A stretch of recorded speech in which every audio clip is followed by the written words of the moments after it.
Hello, everybody. Welcome to the latest edition of Old Scribes with my partner in crime, George Willis. Everybody, welcome. Today we have a very special guest, Bill Dettloff, recently inducted into the New Jersey Boxing Hall of Fame, lead writer for Ring Magazine for 15 years, editor and writer for Ringside Seat right now, and recently published a great book on the great light heavyweight champion Matthew Saad Muhammad.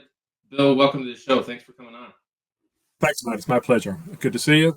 Good. We've never actually had a discussion, Matt. I don't think we have. We've never really met. You wrote that great piece for us at Ringside Seat on Warford Benitez. Really good piece on his current condition, what I suspect is now a worsened condition. But we haven't met, so it's nice to meet you, and nice to meet you as well, George. Nice to meet you, Bill. Glad to have you on. We always like to have people with a little knowledge about a lot of different things, and certainly, you bring a lot to the table with what you've done throughout your career, writing-wise and publishing and writing books as well. You've done quite a bit during your career, and we always like to have people on who can share, what their journey has been like and offer the aspiring journalists some tips that you've used along the way to get where you are. So it's a pleasure to have you on. Thanks very much. Hey, Bill, first off, let's start off with the Hall of Fame induction. I saw the pictures. It looked like a great time. How did all that go? It was great. I've told a couple people that it was one of the 5 best nights of my life. And it's kind of silly because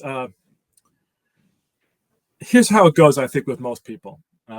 People who aren't in any Hall of Fame say, oh, that's all bullshit. You got to know the right people and it's politics and blah, blah, blah. And then they get inducted and it's like, holy shit, that's fantastic. It's like the BWAA awards. Oh, that's all bullshit. They don't know what they're doing until you get an award. Oh, it's great. You know what I'm saying? It's just, and to continue the analogy, it reminds me of a quote, excuse me, by Doug DeWitt. Who I'm sure you remember, Matt. Who I think was a Jersey guy, right? Wasn't Doug DeWitt a Jersey fighter in middleweight? Yes, he was. Yes.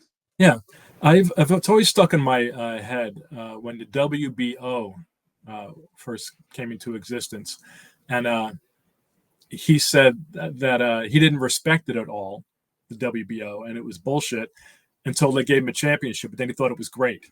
So I think it extends not only to boxing writers, but boxers as well, and people in other areas too. These kind of things, they don't mean much to you unless unless you get in the club, and then they're the greatest thing. So I'm no different. I thought, that I had those same types of feelings, but then I got inducted, and it was a really great thrill. It was very cool. And it does probably give more. I guess you understand why fighters may get upset when you don't vote for them for the Boxing Hall of Fame or whatever. I mean, you get it because these guys put their heart and soul into everything. And I think Vinny Paz has blocked me like 3 or 4 times because he wasn't on my list. Not that he wasn't a great fighter, but was he really? A ton of people. But was he really a great fighter? He's a great story. How about that? He's a great story. Absolutely right. And he was a fun fighter. Fun fighter, good showman. Yeah, absolutely. Always entertaining, but not a great fighter. Right. Mm-hmm. And he's got some legions on Twitter who are always pushing for his induction. What a crime it is, but it's bullshit. Can I say bullshit on your podcast? Yeah, absolutely. Cool. And he calls himself the 5-time champion. He's not a 5-time champion. He's not. It's like an IBU title and a WBX title, and it's all bullshit. He was a fun fighter and always entertaining and a very tough guy, and he got the most out of what he had. 100%. But he's not a great fighter and should not be in the International Boxing Hall of Fame. If they want to put him in the Rhode Island Boxing Hall of Fame, if there is one, rock and roll. You should do that, right? And maybe some other regional ones, but he shouldn't be in the International Boxing Hall of Fame, in my view. Yeah, I would agree with that, and as good of a guy as he is, and that's not gonna, it's in the ring that counts, and that's the way I always try to vote. Right. And You how know, many and- movies does this? How many movies does there have to be about this guy? There had to be documentaries about him before the actual film version came out, the Hollywood film production, and now he's working on another documentary. How many times do we need to hear a story about how he broke his neck? And they said he would never fight again, and then he magically gained 30 pounds and started kicking ass. It's just I don't know. It's been done, right? Yeah. It's just a Yeah. pet peeve of mine, right? Yeah, I thought the movie was good. It was Teller. I forgot Teller's first name, but he did a good job with it. I thought, I can't speak to it because I didn't watch it because Your son, you should watch it, Bill. You know what? What I did notice about that movie is there was some chronological. Being the boxing nerd that I am, there were some chronological issues going on with the dates. Yeah, They they always weren't are. accurate. Yeah, which is why I don't watch boxing movies. Almost never. Right. Almost never. I'll never watch the George Foreman movie. I'll never watch the Pat Zanza movie. I didn't watch the Mickey Ward movie. I never will because we know this stuff really well, and so we're gonna pick up on the errors really quickly. And while we recognize that things have to be changed for dramatic purposes, right? Because it's Hollywood, and we're just annoy me too much. So I don't watch boxing movies at all. Yeah. No, I hear you because they're usually completely inaccurate. Yeah. Kind of like Cinderella Man, right? Which I love, but after the fact that you heard that a lot of the things that happened in that movie were just factually incorrect. Well, you mean about Max Baer? Yes. Well, it's fascinating that you say that because have you been following Kat Johnson's book on Twitter or Facebook? Have you seen her recent book? Okay. So there's a woman named Katherine Johnson who goes by Kat Johnson. And in fact, we published an excerpt, or not an excerpt, but a short essay based on her book where she does a very deep dive into Max Baer and the fighter that he killed on the way to the title, whose name inexplicably escapes me right now because I can see the cover of her book. But Max Baer really was kind of a scumbag. And I don't know if Ron Howard got it right accidentally, where he portrayed Max Baer as a scumbag in the movie. But he possibly just did that because there had to be a villain, right? There had to be an antagonist. But it turns out he was right. And Kat's probably watching this and is going to be so mad that Frankie Campbell. Frankie Campbell is the guy's name that Max Baer killed on his way to a title fight. And when I say he killed him, I don't mean like Ray Mancini killed Dooku Kim. Like in boxing, they're all accidental, right? But in this case, it really wasn't. Like Max Baer went over and beyond anything that a fighter would ordinarily do in the ring, trying to kill Frankie Campbell. And I would recommend to all your listeners, guys, to read this book by Kat Johnson regarding Frankie Campbell and Max Baer. And I believe the title is "And the World Moved On: The Killing of Frankie Campbell" by Max Baer, or the subtitle is something along those lines. So the image we have of Max Baer being this fun-loving guy who was full of regret over having killed Frankie Campbell was completely fabricated by him and his press agents and so forth. It really was a scumbag. Wow. Most fighters were petrified of him, weren't they? When they fought him back in the day. I think Kat would know better than me, but I think when he was on his way up, there was probably some of that because he was a very tough guy and a very powerful guy. And like a lot of times when he got up to the very top level, like against Joe Louis, he was kind of overpowered, and it was he who was scared, right? Yeah, a little bit. But as a fighter, he was a good fighter, but he was a real scumbag. Can I say scumbag on your program? Yes. Yes, you can. I recommend that book. It's really great. Yeah, that's a great recommendation. Speaking of books, talk to an excellent one on Matthew Saad Muhammad that you wrote and you released it. What, had it been a year and a half ago? Something like that. Talk about that because I think that's a story that just had to be told, and his just the story of him being abandoned, by his family at 3 years old on was it Franklin Parkway? Yeah, Benjamin Franklin Parkway in Philadelphia. So people of a certain, or fight fans of a certain age, and we all, I think, are in that age, The name of the show is Old Scribes. So exactly right. Mhm. Most of us know that Matthew Franklin was raised by. Well, here's the story that I always understood it to be, was that Matthew Franklin's mother died, and he and some of his siblings were raised by an aunt, his mother's sister. And her circumstances were not good. She had enough mouths of her own to feed, and times were very hard. And so she instructed one of her sons, who was actually not her son, her nephew, who was a little older. It was actually Matthew Saab Muhammad's half brother and a couple of years older than him. She told him, take him out for a walk and don't come back with him. If you come back with him, you'll be the one who goes and doesn't come back. So he took his little brother out, Matthew Franklin at the time, and he was 5, and took him out to the streets and just ran away from him. And for several hours, Matthew Franklin at the time just walked around lost and crying, and until he was picked up by a police officer. And they tried to get him to say who his parents were and that kind of stuff. Tried to locate any guardians. This is a detail that always struck me as sad. They put his picture in the paper the next day after he was found, saying this boy was lost on the highway, and nobody replied to it. Nobody responded to it saying this is my son or anything, or I know who this kid is.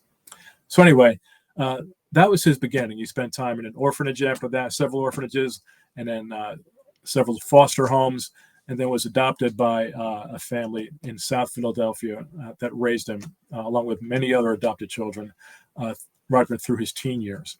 Now, that's the story that most of us in our age group understand.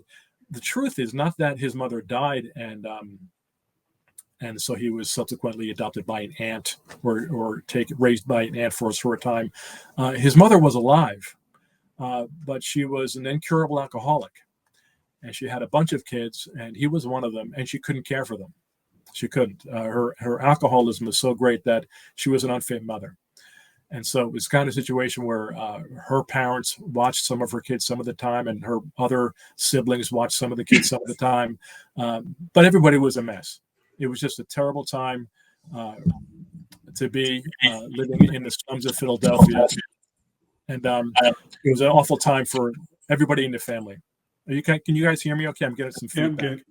Yeah, okay. It wasn't until Matthew. Are you still getting feedback? I'm sorry? Are you still getting feedback? No, it sounds better. Okay. It sounds better. So she was still alive up until the time Matthew was about 10 years old. And she died in her early 40s from cirrhosis of the liver, again, because she was just an incurable alcoholic. So I think that's an important point. And another point I make in my book is that, and I think to me it's important. When people hear this story, they say like, "Oh, the terrible mother, the alcoholic. Why couldn't she stop drinking to help her kids?" Or they say about the aunt. "Oh, why did she do that to that kid? And how could you just send a kid out into the streets?" Nobody says where were the fathers. Nobody says where is Matthew Franklin at the time. Where was his father when this was going on? Or where was the sister's husband or anything? And these guys get a free ride. Matthew Franklin's father's never been found. Nobody knows who his father is, not even his relatives. And he just gets a free ride. You know what I'm saying? And we just point the finger at the people who did a terrible job, which is probably the best job they could have done at the time. You know what I'm saying? That bugs me. And it's a point I think I make in the book, probably not well enough. But that's his early story. He spends a lot of time in reform schools as he gets older. He's in and out of jail a bunch of times. He learns to box in jail, and that's a familiar story, right? And then he gets out of jail and he starts his career, his boxing career at Juniper Gym in South Philadelphia. And we know the story from there. He becomes one of the most exciting fighters in the world in probably the deepest light heavyweight division that has ever existed, maybe with the exception of the 40s. And becomes a favored TV fighter. Picture Arturo Gatti if Gatti was a top-level world-class fighter. Gatti was a wonderful fighter to watch, always fun, heroic, exciting, but he was not a world-class elite fighter.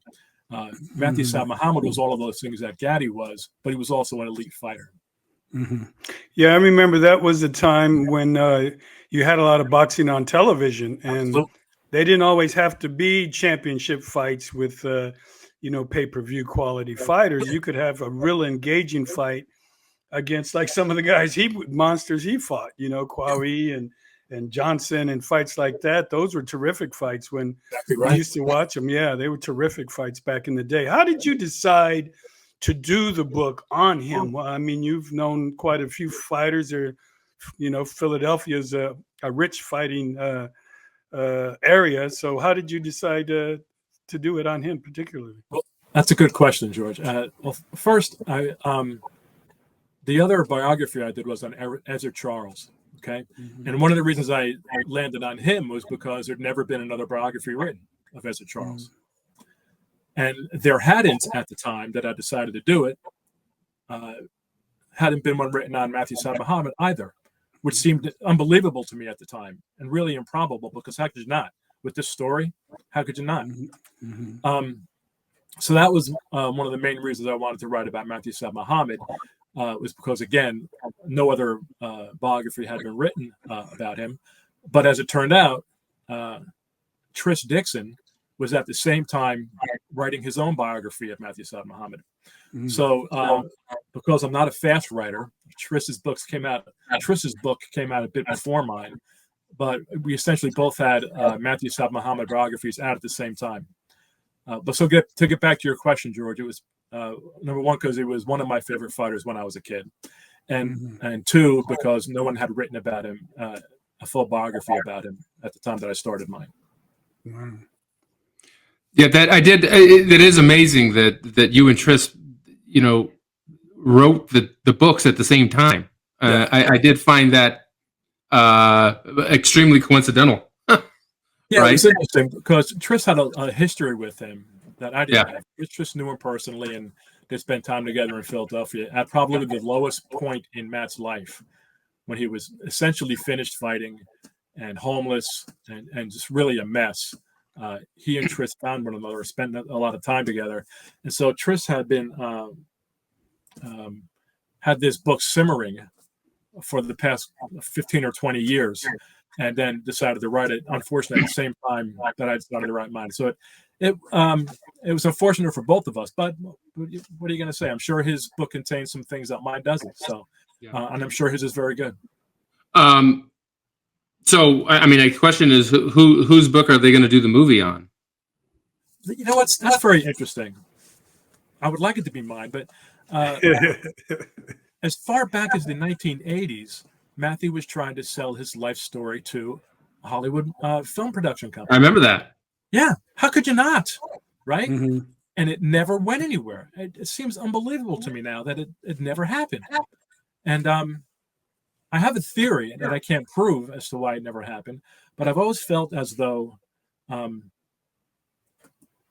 America could only, at the time in the 1980s, and probably still now, the American sporting public and the American public writ large wasn't then and still isn't quite ready for a Muslim hero, right? We have Muhammad Ali, Kareem Abdul-Jabbar, and that's about maybe as all as we're going to take, right? Yeah. I think that might have something to do with it. I could be wrong, though. If it was Matthew Franklin, maybe it would have happened. Yeah. If it was Joey Johnson, a white heavyweight from Brooklyn, it definitely would have happened. Yeah. But that's just a speculation on my part. I don't know that that's the case, but it's the only plausible thing I can think of, because who wouldn't want to make that story? If Vinny Pazienza could have a movie made about him, 10 of them apparently. Nobody makes a movie about Matthew Saad Muhammad. Are you kidding me? Yeah, you're probably on to something, Bill. I mean, you've got that, and then the fact that a lot of producers or whatever might be a little adverse to boxing in general, but there's probably something to that. Yeah. Well, you would think so, but there are boxing. How many boxing movies came out over the last 20 years? It's got to be 15 or 20 boxing movies, right? And I don't mean, we have the ones we know about, like the ones about Mickey Ward and Vinny Pazienza, but look at Robert De Niro was in a boxing movie, and Stallone, all these Stallone movies, and Apollo Creed's Creed movies. Right. There are boxing movies all over the place. You would think, based on Hollywood's enduring fascination with boxing. You would think boxing was the most popular sport in the world, Yeah. and in America, right? Because of all the films. And how many Ali movies have there been, and Exactly. biographies, and Exactly documentaries, and it's Exactly endless. I mean, I don't think there's a more chronicled sports figure that's ever lived than Muhammad Ali. You're right. Right. And there's nothing else to say about him. You know what I mean? Like everyone's like, I'm coming out with this new Ali build. No, there's nothing new about it. Right. You know, There can't possibly be. There can't I feel like I could write a book myself on Muhammad Ali because of all the books I've read on Muhammad Ali, everything I've read about him. You know, exactly. You know, there's other. Go ahead, George. Well, I just think, you know, Ali's bankable and marketable, and they make money whenever they use him. That's why he was on the cover of Sports Illustrated so many times. Yeah. And you might have a better chance of getting you know, another story told if it's based on somebody instead of just told biography, because I don't know, they just people get so turned off about boxing and fighting. There's a segment that loves it and they do great business, but there's also a segment that just still sees it as a bit seedy and more of, especially now they view it more of a niche sport than something that's crossing over to the general sports fan. Sure. And that's why when a movie does come out about boxing, they really have to dramatize it, right? They have to change all kinds of shit around to make it palatable to the American movie viewing public, right? Right. So, but I don't know. There's some great. I'm sorry. Go ahead, Matt. There's some great stories out there that have. And I'm thinking, you know, the one that comes to my mind is Bobby Chacon, right? That's one to me that stands out. Just I mean, his wife committed suicide because he would not quit boxing. Yeah. Or so the story movie right there. Right. That's a movie right there. That's a movie right there. And then what, a year later, not even a year later, months later, he ends up winning his second world title. And then he ends up collecting cans and punch drunk. I mean, you can't write it any better than that, right? You can't. That's why there's so many boxing movies, because there are so many great stories. You're not going to find great stories like that in any other major sport in America, I don't think. What is some baseball player who he had his ass kissed since high school because he could throw 90 miles an hour? You're not going to find that kind of story there, right? But you're going to find you look in every division in every era, there's a story like that in boxing. They just are. They're just all over the place. They're all over the place. Yeah. It's because where they come from and how they end up boxing, it's from the bottom, it's from the gutter, and then they get a short while in the spotlight, and it's the same story every time. It just is. It's the same with Matthew Muhammad. When I wrote the book about Ezra Charles, it was the same thing, and I started noting similarities in the Matthew Muhammad story, and it's just the same. It's the same story. It's the same arc. It's the same arc. It goes the same way, but it's how can you resist it? How can you resist it? It's so much tragedy and so much celebration at the same time. It's irresistible. I don't know how there's no other sport that can compare to it in my view. But most of the time, it's always a sad ending. I think that's probably one of the problems. Right. It's always a sad ending. People picking up tin cans and being homeless and things like that.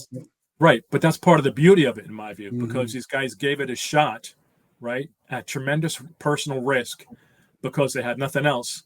Right, that's a Hollywood script right there. They have nothing else, so they do this crazy, dangerous thing. And for a while, they're at the top of the world. I wrote, I think, in the intro to the Matthew Muhammad book, that graveyards are full of guys who would have liked to have Matthew Saad's life for like a year. Right? Could you imagine what he was like? What it was like to be him for a year, just for a year. He was on top of the world, making shitloads of money, banging beautiful women. Cars everywhere, had perfect life for like a year. And to think that where he came from and he ended up there on the top of the world for even a year, and then all downhill. Stories don't get any better than that. Well, and it's like Wilfred Benitez too, right? Right. Same thing. Exactly the same thing. The same arc. Exact same arc. And for how many of them are? He was on top of the world for about the same, probably maybe a little longer, maybe 3 or 4 years. And then it just all went out the window. It was all gone. Amazing. It is amazing that it happens again and again and again and again.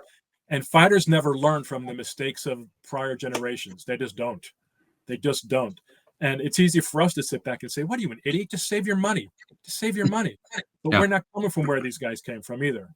Yeah, you know what I'm saying? absolutely. We're not coming from there. So It's hard enough for me to save my money. Yeah, I was just thinking. I've said that to myself a few times. yeah, sure. Yeah. Save your money, idiot. Yeah, exactly. But then you got guys like Vander Holyfield who make $400 million or $300 million. And he's broke. Those guys don't get any sympathy from me. But a guy like Matthew Saad Muhammad. Did I just lose you guys? No. Okay, a guy like Matthew Saad Muhammad who was just made the big money for just a short while. Mm-hmm. You can see why it was gone immediately. Yeah. I mean, that's why I kind of always appreciated Bernard Hopkins.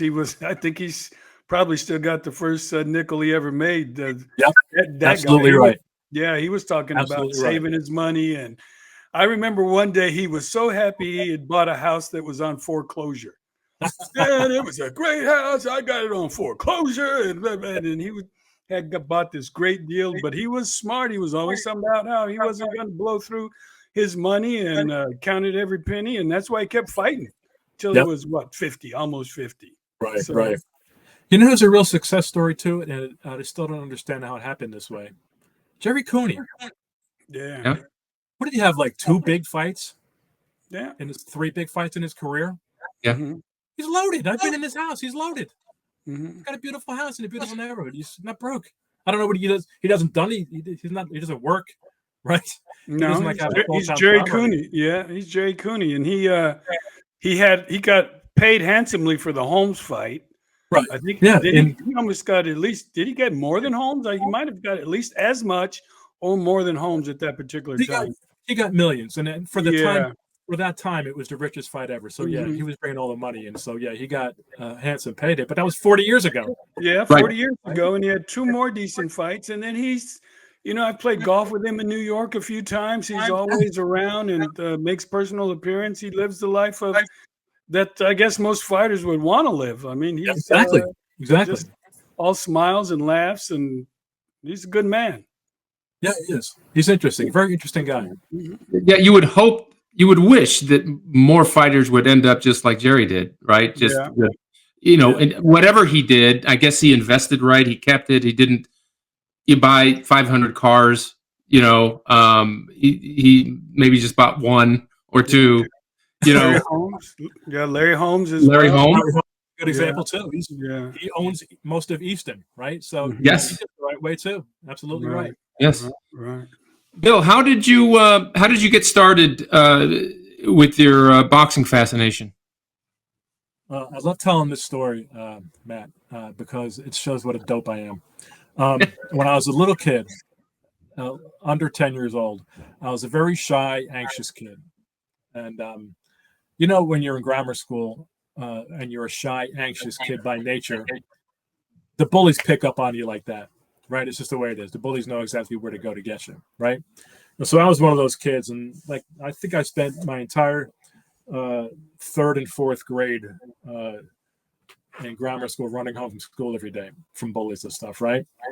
And so in 1974, so I was 9 years old, my parents used to get Sports Illustrated delivered to the house, right? And in 1974, Sports Illustrated previewed the upcoming, you guys know this, the upcoming Muhammad Ali George Foreman fight, okay? And I was looking through this Sports Illustrated right here, this issue, okay? Wow, which I bought in Canastota, by the way. It's not the one that was in my house. I was about to say that's well preserved. Wouldn't that be great if that were the case? But I was leafing through this magazine, and I saw this picture of George Foreman. Let me get it in there. I saw that picture of George Foreman training for the Ali fight. Can you see that? Yep. Okay. Yep. And so this shy 80-pound kid saw that picture and said, holy shit, I want to be that guy. I got to be that guy. And it makes sense. Look at him. And from a psychological standpoint, it makes sense because I'm an 80-pound kid in the suburbs, scared to death every day. I want to look like that because what does that guy got to be afraid of? Nothing. Nobody. Right? Right. Well, I decided at that moment I got to be George Foreman. So almost from that day, I fell in love with the guy. No Diddy. And started doing push-ups and jumping rope and lifting weights and working out toward someday being George Foreman and being a fighter. And when I was 14, I found a gym that was exactly 6 miles from the house I lived in. It was the South River Knights of Columbus gym in South River, New Jersey.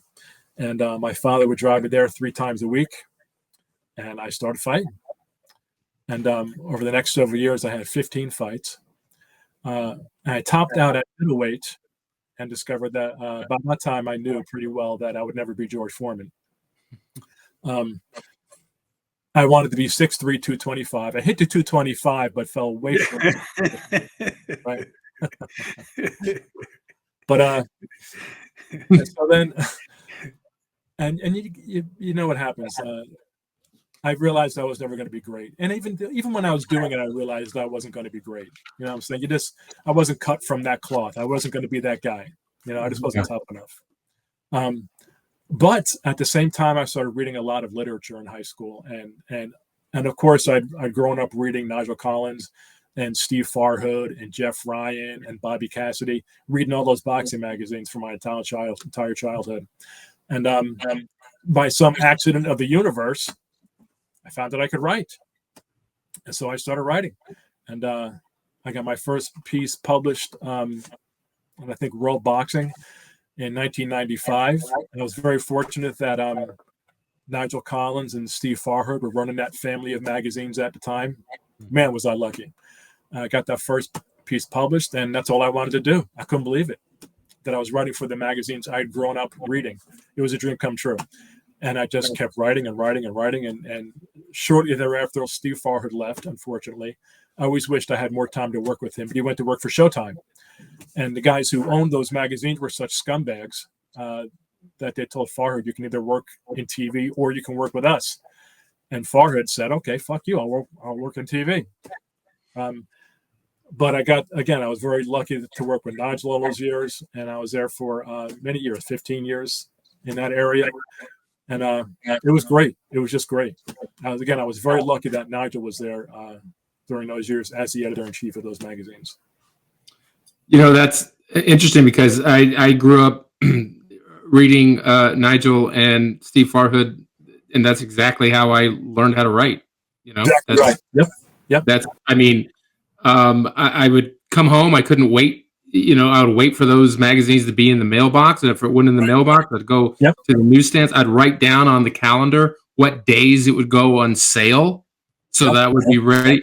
I knew every fighter, every hometown, every record, every, you know, it was, and, you know, I almost feel like even to this day, my writing is it reflects them, you know, I mean, the voice that they had I feel like I just kind of mimicked it. And that's the voice that I write with.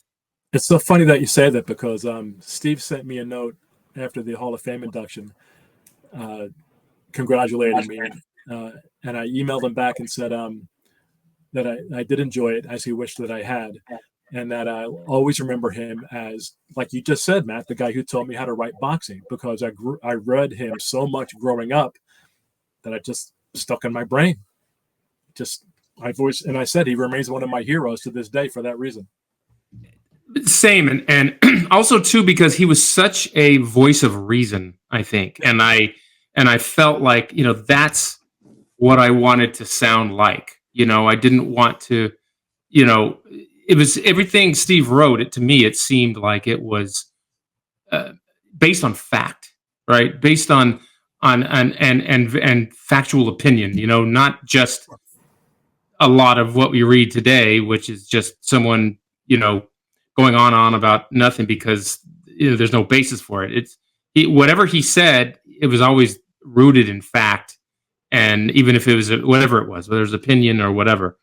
And so, yeah, I felt like that's the kind of voice I want to have, and I feel like I kind of mimic that the whole. Even to this day, I think I still feel like I do that. Yeah, I totally get that. And Steve is probably the only person I know who succeeded to his level by the sheer force of personality and likability.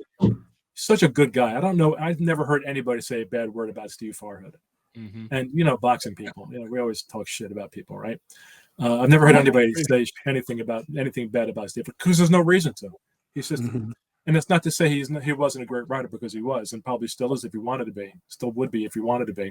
But he rose, I think, to have such a long tenure on Showtime, and through Showbox, which I still can't believe lasted as long as it did. By the way, right? I can't believe Showbox was on the air as long as it was, because it's not the type of thing that boxing does, right? And he succeeded there through the sheer force of his personality. Just a good man. Yeah, absolutely. I mean, Showbox almost outlasted the network. Right, exactly. Right? Because they were kind of shopping around. I mean, I don't know about shopping around, if that's the right phrase, but they, I think there was some chatter about it moving to another network or going to another platform or something. I mean, people still had an appetite for it and probably still do. But Showtime is no more. Showtime Boxing. Right.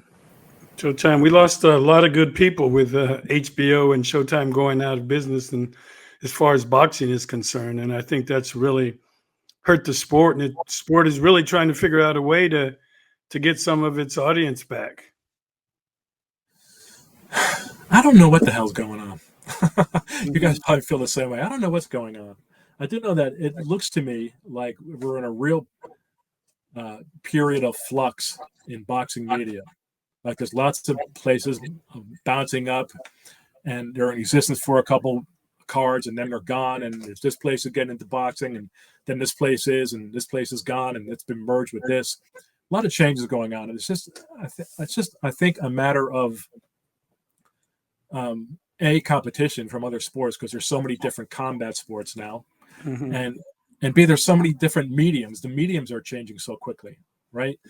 From TV to streaming and pay-per-view, and it's just so much change right now due to technology and so many competition from other sports and combat sports that it's just a little chaotic right now. I wouldn't even know that if somebody asked me, where do you watch fights now? Like, do you watch, because we can't watch HBO or Showtime, where do you watch fights? I'd say like you can get DAZN and the ESPN pay thing, but otherwise, I don't know. I don't know, which is part of the problem, right? The sad part is we're boxing guys and we don't even know, right? Exactly right. Exactly right. I mean, that's all of us have covered boxing. We followed boxing our whole lives. And if someone came up to me and asked me, where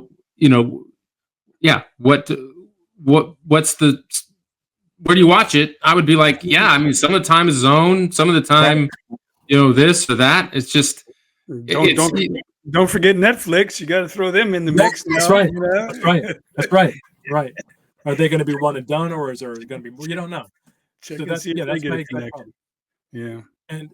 And I really resist the calling, the urge to be one of those back in my day guys, because everything is bullshit, generational shit. It all is.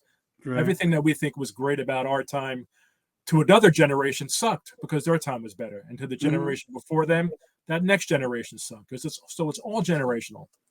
But I think the thing that is missing now, well, I'll say it this way: people say there are no good fighters, no good fights anymore. That's bullshit. There are a lot of good fighters and a lot of good fights. The problem is nobody knows about them because they're not accessible to everybody, and nobody knows where to look to find them. Right? That was the advantage that we had in the 70s and 80s, right? Every Saturday afternoon or Friday night or Saturday night on ABC network television primetime, championship fights, right? So and there was like 3 channels to choose from. So look, you were watching the fights, right? Now there's lots of good fighters, lots of very good fights, but we don't know how to advertise them because they're all over the goddamn place. Yeah. Nobody knows where to look. What's amazing is that guys that I talk to that are like our age, right? The other guy, a guy stopped me and asked me about this podcast. And he asked me, about boxing and this and that, but he remembered extensively stories about the guys we were just talking about. Matthew Saad Muhammad, Bobby Chacon, Dwight Braxton, Muhammad Cowie, Eddie, but he knew all those names. He from the 80s because sorry about that. the 80s because, that's what he watched. That's what he remembers. That's what was visible, to it was just so accessible to us back in the day. But now he couldn't name one fighter out there. He couldn't name anybody. And that's the big gulf in boxing, right? It's like you have these guys like us that grew up on it, fell in love with it. Mm-hmm. We were able to see it and watch it whenever we wanted. And now there's so much confusion. No one even knows how to get it, who to watch, who's good, nothing. Exactly like that. Yeah. Exactly. And I have friends like that too, who I used to watch the fights with in the 90s. You remember the house parties and the fights. Everybody get together and watch the fights. And none of them are fight fans anymore. I have a couple of friends who the first fight they've watched in 30 years was Tyson and Jake Paul. That they watched, right? They watched. Nobody knows where to watch the fights. And at least they got to see Serrano and Taylor, right? Exactly right. Exactly right. Mm-hmm. So I really believe that there were many good fighters and as many good fights as there's ever been, but we just don't know where to freaking find them. Yeah. The sport has just over the decades has just killed itself, through its lack of accessibility and its lack, of smart promotion, and now that's why it's in such a state of flux, and we don't know what it's gonna look like in the next year, much less the next 5 years. Right. What were you gonna say, George? I said the fighters just need to fight more often and fight each other. They just need to be more active and understand that this is an opportunity for them. There are a lot of platforms out there, I think, that are thirsting for live content. We saw that with Netflix. That's why they're getting into sports. It's just unfortunate that they, let off with the kind of circus they provided. I know they want to make up for it, on Christmas when they have the NFL there. But I think it's an opportunity for these boxers to take advantage and make themselves known. It doesn't help when Gervonta Davis has a press conference announcing a fight in March and then tells everybody he's going to retire because the sport's trash.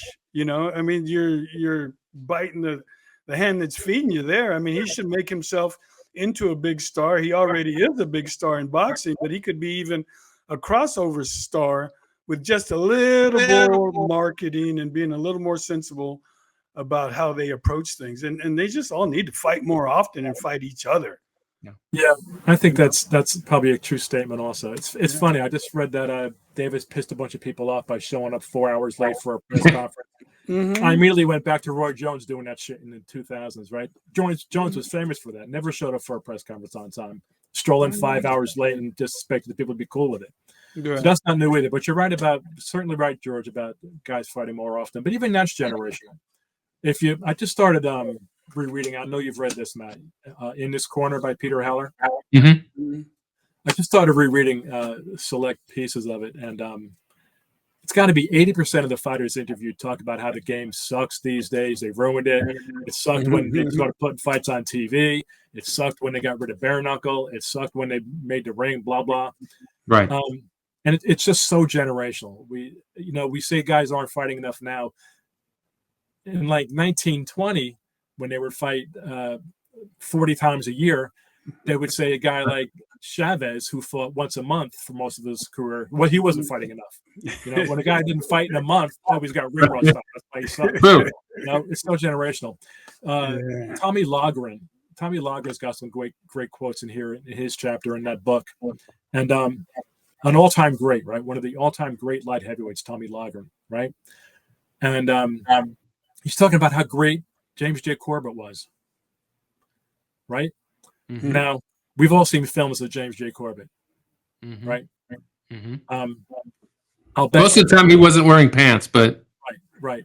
And I bet all three of us would agree that every heavyweight champion of our lifetime would have knocked the shit out of James J. Corbett. Even the worst ones would have destroyed James J. Corbett. But you got a guy like Tommy Loughran saying James J. Corbett was the greatest fighter who ever lived. So it's just so generational. Maybe the sport evolves, like Mike Tyson, for example, has said that every generation of fighters learns from the generation before it. Maybe he's right about that. Maybe guys like Russell Peltz is right when he says that you can't compare a guy with 40 fights to a guy who had 140 fights. Yeah. Maybe that's right too. I don't know. Yeah. Yeah. I don't know what the answers are, but and also too, it may change too when a fighter, although we know that there are great fighters still out there, a fighter like Tyson comes along who all of a sudden everybody wants to see because he's knocking everybody out. He's fighting off and he's creating momentum. Then that could cause people to be like, oh, okay, well, we need to get this guy on, and maybe by extension that becomes more of a sport or more of a watched sport by like the mainstream. But what do you think of Turkey Al-Sheikh and his emergence into boxing? I mean, to talk about changing, I mean, this has the possibility of changing it more than we've ever seen in our lifetimes. If he creates a league and he gets rid of the sanctioning bodies and creates his own rating system and gets all these promoters to work together and makes these fights, I mean, then everything that we've asked for over the last 40 years will all of a sudden be coming true. Exactly right. And $20 pay-per-view cards, $20 for a pay-per-view card, exactly, quality pay-per-view card. Mm-hmm. So there's good news. All that stuff is great news. Bad news, bone saw, right? Mm-hmm. Bad news. But there hasn't been a time. There hasn't been a time when boxing hasn't been run by evil scumbags. There hasn't been a time. It always has been. Always has been. It's part of the charm. And in a sense, it is, right? You're cracking me up there. Oh my gosh! Part of the charm. That's right. Okay. Back in the golden age, right? In the days of Tommy Loughran and all those guys, when a newspaper reporter, a fight reporter, when there was fight reporters, could make or break a guy's career by what he wrote about a fight in a newspaper, right? And that's why managers of fighters would go around to ringside to the press section with a little paper bag full of cash and hand out cash to the reporters that were there from the newspaper, from the dailies, to get not even a favorable write-up about the guy, but to get a fair write-up. Yeah. Okay, because they knew that if they didn't give the reporters something, they were going to shit on him in the papers, and that could make or break a fighter's career. Okay, so we kind of act like all this bullshit and corruption and dirty dealing is something recent and new. It isn't. Boxing has always been like this, always been fucked up and dirty, and run by scumbags. What's that guy, Canahan, the big Irish drug dealer, was running things for a while, and before them, Muldoon and those guys back in those days, and the Italian mafia was running things, and Blake Palermo, all those guys. Mm-hmm. It's always been run by scumbags. And so now we got this country that's clearly engaging in sports washing. But holy shit, they're doing a great job, man. Doing a great job. Like you just said, Matt, they're giving us everything we've been asking for. Everything. Somebody's got to get bone sawed. What are you going from me? Mm-hmm. Yeah, I mean, and it's like we're getting everything we want, but something feels off, right? Mm-hmm. Like you got to take a shower. Yeah. Right. And also what's happening to the sport here in the meantime, right? If everything's over there, is boxing in this country going to die? That's my question to you, Bill. Well, like Larry Merchant said, it will never die, right? It's one of Larry Merchant's greatest quotes about boxing was, "It'll never die and it can never be saved." Typical Merchant philosophically. Yeah. But I don't know. It's not going to die. But boxing has been dying a slow death in America for a long time now. The amateur program sucks, which is evident in our success at the Olympics every 4 years, right? Right. Gyms are closing at a fantastic rate, and by gyms I don't mean fitness gyms, but real boxing gyms. They don't. They're all gone for the most part. The gym that I grew up working at is gone. Has been gone for 20 years. I don't know what would have been if that gym wasn't there when I was a kid, right? So, I don't think it's not going to die in this country, but will continue to be for a country that once led the world in this sport. Will continue to be less and less important. Okay, the Eastern European companies, Eastern European countries that are in really bad shape financially and destitute are going to produce the best fighters in the world, and that's been happening already in Ukraine and the other countries over there. And I guess Great Britain rules the sport now. As distasteful as that is to say and contemplate, I still don't know half of these freaking guys. They all look that's like the same guy to me. They all look like a one skinny white guy to me. Exactly the same. But they're running shit now. What can I say? It's just not. It's just not the same. We're out of the running. It's just not the same anymore. Yeah. It actually seems like, looking back, the heyday was, when we grew up, 70s, 80s, 90s. It seems like it probably didn't get any better than that. For us. Yeah, for us. But if we ask our grandfathers and fathers, they'll say, they were pussies. You should have been around when I was a kid. Right. That's what they're gonna say. That's the way it is. Right. Holmes, Jack Sharkey would have destroyed Holmes, kicked his ass.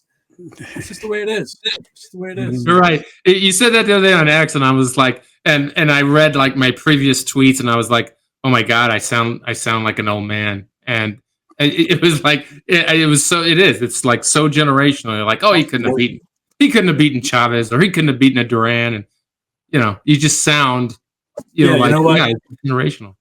Right. There's a guy on Twitter whose handle is Bullet. Yes. You know who I'm talking about, right? Yes. I'm convinced that's Mike Silver, by the way. I think that's Mike Silver. I could be wrong, but the historian and author Mike Silver that and he tweeted about how when he was a kid he argued with his grandfather or father about a potential Aaron Pryor Tippy Larkin fight, right? And I think he wrote that his grandfather or something said Tippy Larkin would have exposed Pryor's recklessness. And we don't know shit about Tippy Larkin, right? I don't. I never saw Tippy Larkin fight, so maybe he was right. We don't know. We know Aaron Pryor, and Aaron Pryor was a badass, but maybe a guy with a name like Tippy Larkin would actually be a badass. You don't know. I have no idea. So he could be right.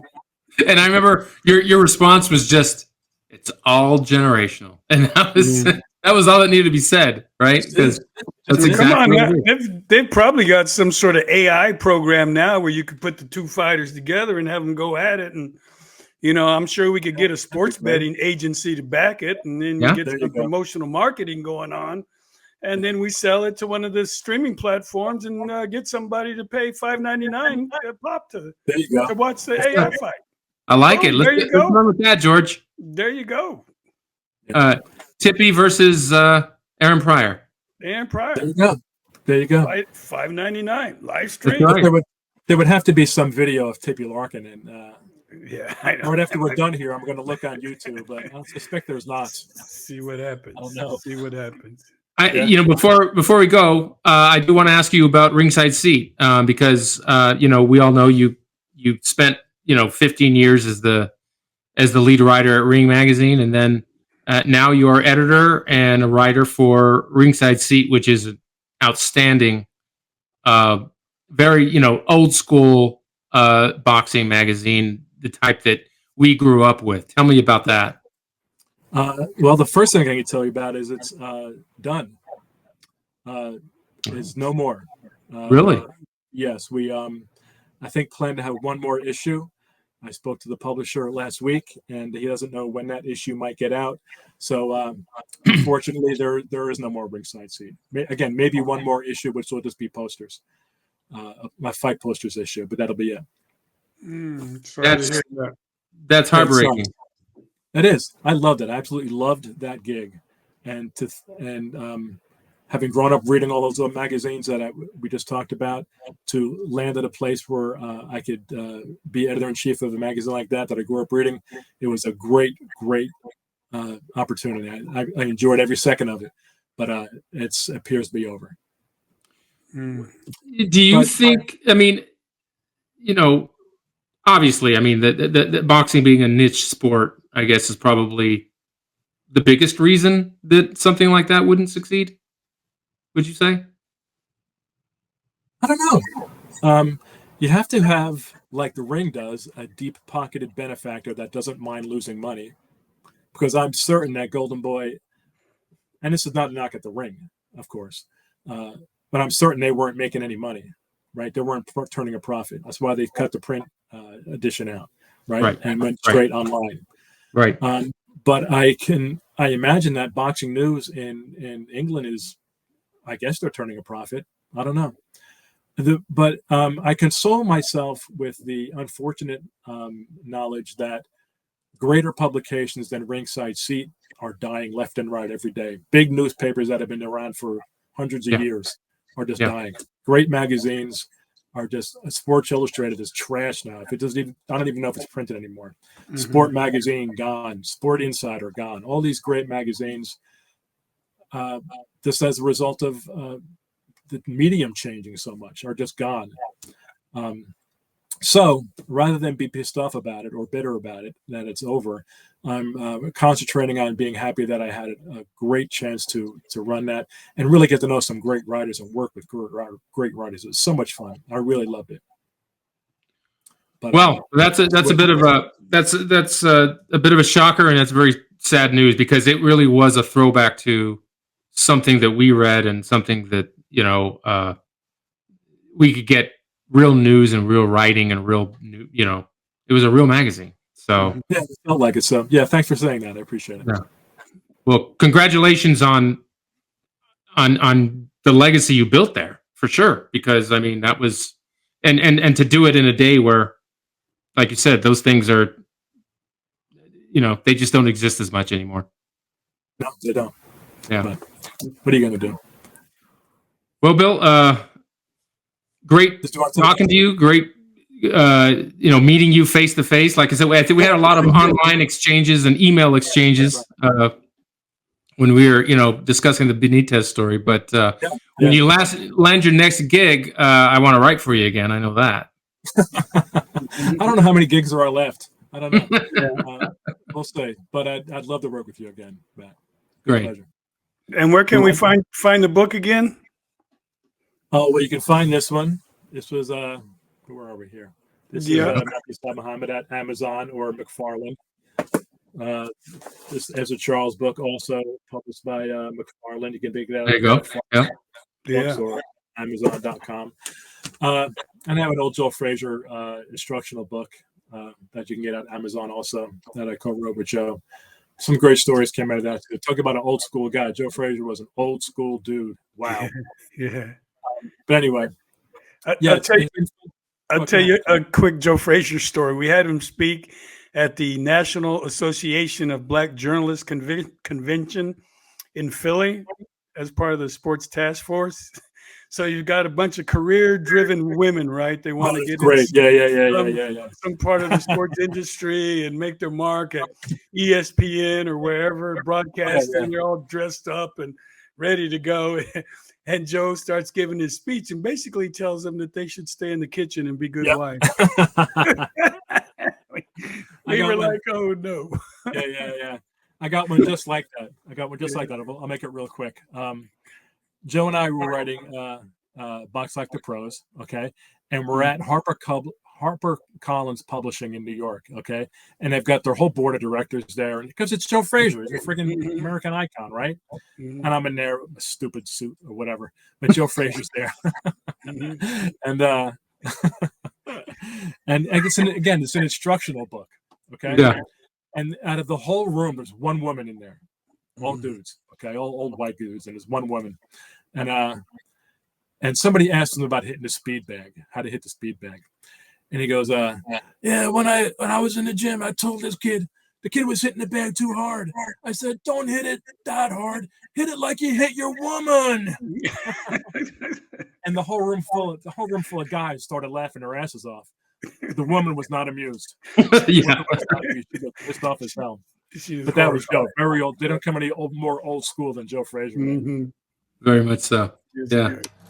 Well, Bill, thank you very much, and we will talk soon.